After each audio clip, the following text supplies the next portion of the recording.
One of the biggest challenges for humanity in the 21st century is to provide sufficient energy to guarantee the prosperity of a population of 10 billion, while addressing the crises of climate change and an ecosystem collapse. As soon as you start investigating this matter, you might be overwhelmed by the complexity and the scale of this issue. Every possible solution has its own flaws and strengths, and they often make intricate trade-offs. It requires long-term strenuous effort, and a global alliance of all nations and related institutions. Paradoxically, however, if you feel overwhelmed, you are on the right path. There will never be an easy solution, nor a perfect answer. We need to have courage to accept the complicated reality, as well as perseverance to continuously work on the problem. Hopefully, more people properly recognize the importance and complexity of this problem, without overly expecting technologies and leaning towards ideologies. That is only beginning to truly solve the problem. Probably bioethanol makes the best case to understand the complexity of energy problems. Bioethanol is a biofuel produced through the fermentation of various organic materials, primarily from sugarcane and corn. It is expected to serve as a carbon-neutral substitute for fossil fuels, since the carbon released during combustion was originally the one absorbed from the atmosphere by plants. Airplanes and ships cannot be powered by batteries, so some form of clean liquid fuel is essential. But it is often criticized for several reasons. First, it's a trade-off between food production and energy. When grains are used for biofuels, it obviously reduces food supplies and leads to food price spikes. Is it acceptable to drive up the price of food for the poor? Second, bioethanol has extremely poor cost-effectiveness. When we evaluate a certain energy source, we need to examine its energy profit ratio, or EPR. How much energy is gained from the energy invested? For example, oil consumes energy for drilling, refining, and transporting, but we can produce far more energy than the energy invested. The EPR of oil is around 6. In other words, for each unit of energy spent, we get 6 times the energy in return. Production of bioethanol also requires some input of energy, such as the use of chemical fertilizers and refinement, and EPR is estimated to be about a loss of 0.9. It is like investing $100 to get $90. If we produce fertilizers for bioethanol by burning oil, using oil directly is clearly more efficient than using it to get bioethanol. Talking about energy is virtually equal to talking about the economy.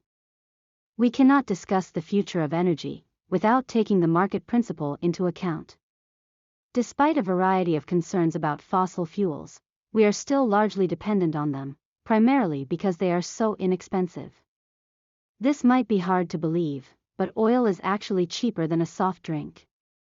The price of oil is constantly fluctuating, but it has been usually less than $1 per liter. This is partly because its external costs, such as those resulting from environmental damage, are not reflected in the oil price. Customers prefer less expensive products, and so do companies. It is unrealistic to go around each and every consumer, persuading them to examine the carbon footprint of products, and choose eco-friendly ones even if they are expensive. Rather, we should create a market condition, where people voluntarily and willingly take preferable actions. In the past, we've moved from one source of energy to another, because the new one was cheaper and more powerful. For example, when we stopped burning firewood and started using coal, it was because coal provided a lot more heat more efficiently than wood. If products with high carbon emission are costly, both consumers and businesses will spontaneously avoid them. What we truly need is two kinds of innovation: technological innovation to make sustainable energy cheaper, such as improving the efficiency of solar power generation, and policy innovation to make carbon-emitting energy more expensive, including a carbon tax.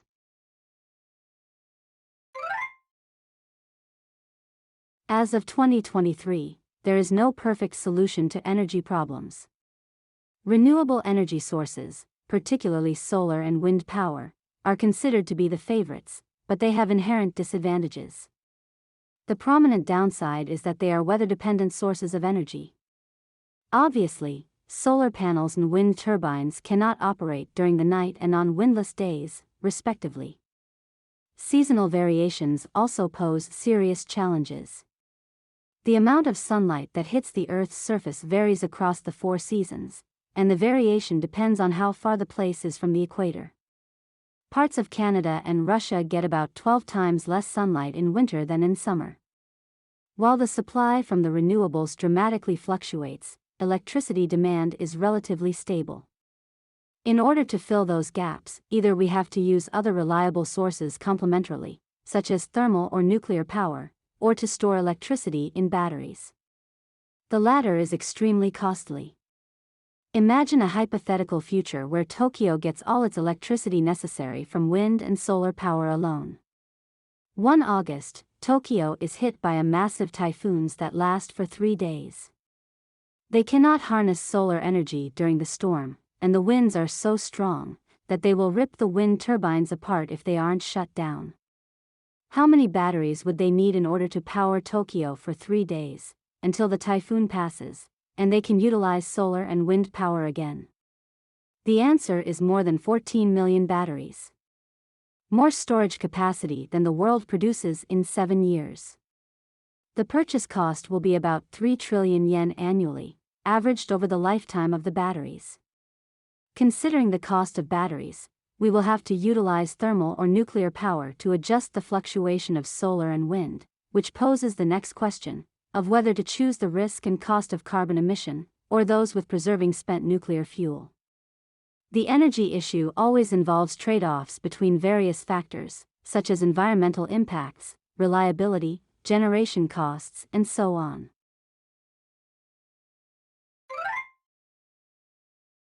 Nobody wants to experience 2020 again. Due to the COVID-19 pandemic, we were confined to our homes, a lot of businesses went bankrupt, and millions of people lost their jobs. Despite all this agony, the suspension of economic activities led to only a 4.5% decrease in carbon emissions, compared to the previous year. The implication is that the energy issue cannot be solved by simple saving efforts alone. Of course, it is important to cut down on waste. But it will never be enough. Rather, we will need more energy consumption in the future. The world population is going to reach 10 billion, and 1 billion people still don't have reliable access to electricity. There is a strong correlation between a country's per capita income and the amount of energy used by its people. As humanitarian duties, we have to provide reading light to study in the evenings, refrigeration to store vaccines, and infrastructure to ensure clean and cheap water for all of us on this planet. The world requires more energy so that all of us thrive, including the poorest, but we need to do this without releasing any more greenhouse gases.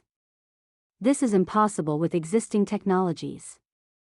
Therefore, we have to invest more resources into research and development, specifically to improve the capacity and cost performance of batteries, increase the efficiency of renewables, make nuclear fusion commercially viable, establish a smart grid that enables efficient redistribution of power within a community by monitoring energy demand and supply, and so on. At the same time, a number of studies suggest that our well-being and income do not correlate beyond a certain point. Sufficient energy supply is essential to ensure the welfare of us all, but abundant consumption of energy does not necessarily make us happier. Therefore, human society needs to mature in 2 ways. Technological maturity to power everyone reliably and sustainably, and psychological maturity to find happiness out of what we already have.